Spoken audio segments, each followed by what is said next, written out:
Critiqué par plusieurs téléspectateurs de l'émission Qui veut être mon associé ? Marc Simoncini a expliqué pourquoi il refuse d'investir dans certains projets qui lui sont présentés. Mercredi 17 janvier, M6 a donné le coup d'envoi de la saison 4 de Qui veut être mon associé ? L'occasion pour les téléspectateurs de retrouver des investisseurs emblématiques de l'émission tels que Marc Simoncini, Éric Larchevêque, Jean-Pierre Nadir et Anthony Bourbon, mais aussi de découvrir 3 nouveaux jurés.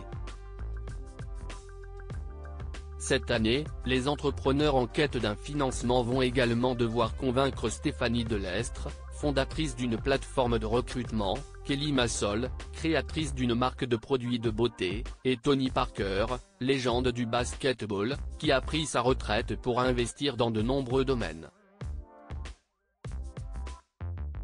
Qui veut être mon associé ? Marc Simoncini critiqué lors du retour de l'émission. Lors de son retour à l'écran, l'émission Qui veut être mon associé ? A suscité de nombreuses réactions. Mais ces dernières n'étaient pas toutes positives. Sur le réseau social X, de nombreux internautes ont reproché aux jurés de ne pas investir dans certains projets qui semblaient pourtant les intéresser. Visé par plusieurs messages, Marc Simoncini a souhaité faire une mise au point. Certains d'entre vous ont remarqué qu'au moment de conclure et d'exprimer son intérêt, ou pas, les investisseurs donnent un avis plus ou moins tranché sur la qualité du projet, de l'équipe ou du marché. Pour ma part, et à quelques exceptions près, je m'efforce systématiquement de rester positif et bienveillant sur les projets.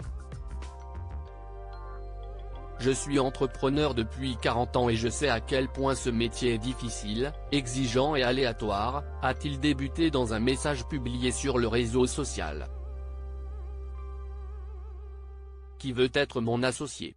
Ces raisons pour lesquelles Marc Simoncini décline certains projets. Dans la suite de son message, Marc Simoncini a énuméré les 3 raisons pour lesquelles il refuse généralement d'investir dans un projet.